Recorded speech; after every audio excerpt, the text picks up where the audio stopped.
What do you do when you seem plagued by bad luck? Everything you touch fails to work. You plan ahead. Indeed, you have very well laid plans. But you just can't seem to make anything work. What happens with others is that they're very gifted, and whatever they've put in place actually starts working. Then something goes terribly wrong and the whole thing just collapses very suddenly. This was precisely the case, with a Kenyan, whose story I want to tell today. My apologies, sir, because anybody who listens to this story and knows you will be able to link it to you, even though I have not mentioned your name. But I beg you to look at the greater good, the fact that it will help very, very many other people, not only in Kenya, but elsewhere in the world. On to the story, we'll call him BD. Of course, that's not his real name. BD was extremely gifted, and he was very hardworking too. You could tell right from the time he was very young that this was a man who was going places. Within a year of leaving school, when others were still looking for jobs, he had launched his very first business. He was so young at the time that he had to pose as an employee of the company and not the owner. Indeed, many of his big clients would have thought twice, if they realized that this very young boy was the owner of the business. They would have thought more than twice about writing him those big checks. Very soon, his business was doing so well that he started worrying about his security, because he was banking large amounts of money almost daily. The business was barely a few months old when disaster struck, and it all started with a telephone call. Now I need to remind you that this is not fiction. This is something that actually happened to somebody. This is a true life story about what happened to somebody, a Kenyan. Now in those days, mobile phones or cell phones were still penetrating the Kenyan market. So most people still used landlines, and he had a landline in his office. And the call came through when he was in a meeting with his managers. It was a rough, threatening voice, and as luck would have it, he had a speakerphone. His landline was also a speakerphone. So after listening to the rough, obviously disguised voice for a few seconds, he put the phone on speakerphone so that all the managers could hear what was being said. It was a threatening call from somebody who insinuated that they were a witch doctor. It was only much later that he realized the significance of that call, because when it happened, he wrote it off. He wrote it off as somebody who had attempted to crack a joke, but the joke had gone terribly wrong. It was not funny. Within a few days, clients started pulling out at very high speed. Now, businesses collapse all the time. It happens. Something goes wrong, usually something small, and in the end, the business ends up shutting shop. It happens. However, the speed at which this particular business collapsed was not normal. People make mistakes which cause businesses to collapse, but a business of this magnitude collapsing in 3 or 4 days is nothing short of bizarre. He was a member of a church, so he ran back to church. He was prayed over. He tried everything, but nothing could work for him. Very soon, the auctioneers were at his office, over rent arrears. They took away everything he owned. Now he was down and out, and not only was he down and out, he was deep in debt. He was still deep in debt even after the auctioneering. It is good that not everybody is the suicide type, because this particular man would easily have committed suicide. Because for the next 10 years or so, he went through every humiliation you can think of. Now, during his walk of frustrations from here and there, he actually met a pastor, a man who prayed over his life, and told him that somebody had cast a witchcraft spell over his life, that he would never succeed, that he'd be frustrated. Of course, the end game was death. Now, I know we all have very different beliefs here. Yeah, some people believe witchcraft does not exist. Indeed, many of those who saw this man's terrible life of failure and got to hear what he had been told said that he was using witchcraft as an excuse. He was just a failure. Of course, anybody who took a closer look at this man's life and behavior would not agree, because failures in life are not that hardworking. I mean, he even went to a construction site, Mjengo, to ask for a job, carrying stones, and being involved in manual work in a construction site, just to put food on the table. Of course, by this time, over 10 years later, he had a wife and even a child.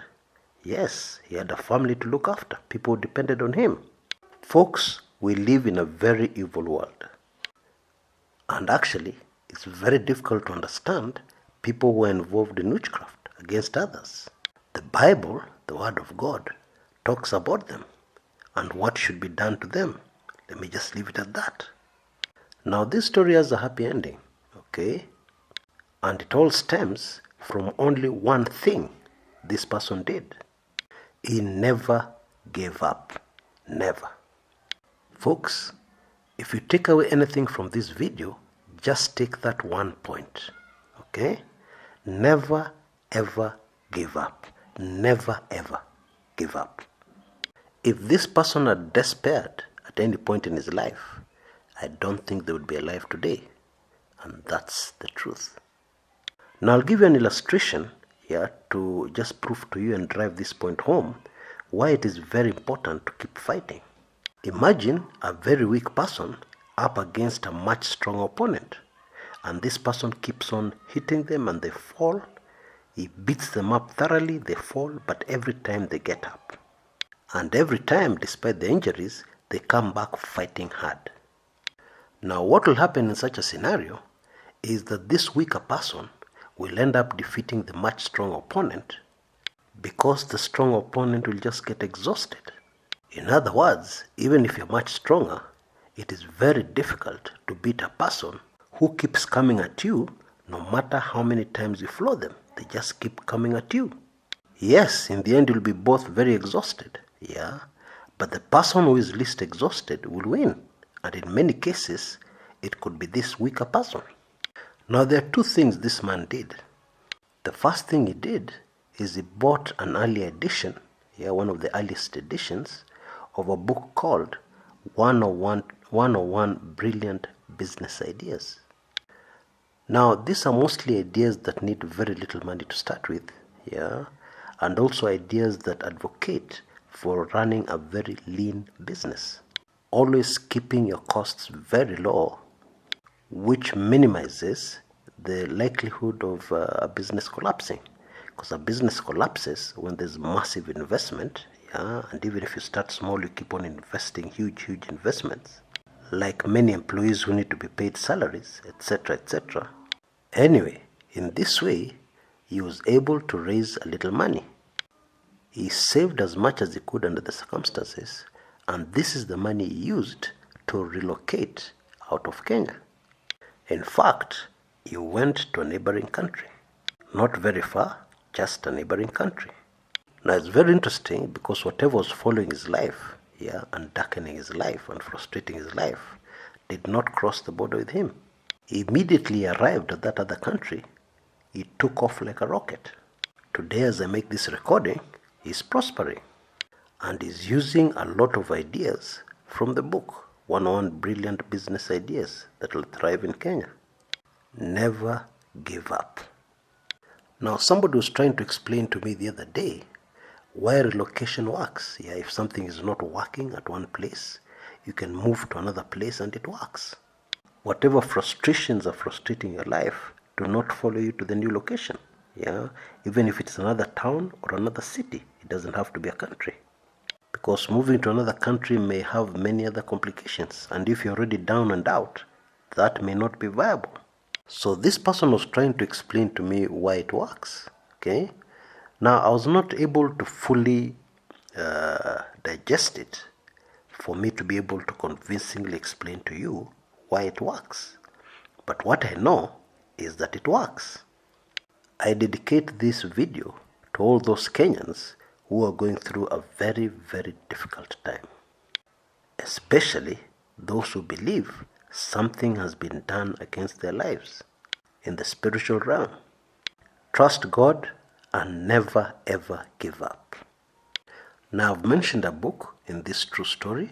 Okay, actually, there are 2 books which can help anybody, not necessarily people who have been frustrated by life or by somebody. Even if you have not been frustrated, they can be of great help to you in changing your circumstances, in developing your personal life and your finances. Now, details on how you can get those books are on your screens right now. These are ebooks. Yeah, they're in PDF format. So you can get them in your email within seconds of ordering either both of them or one of them.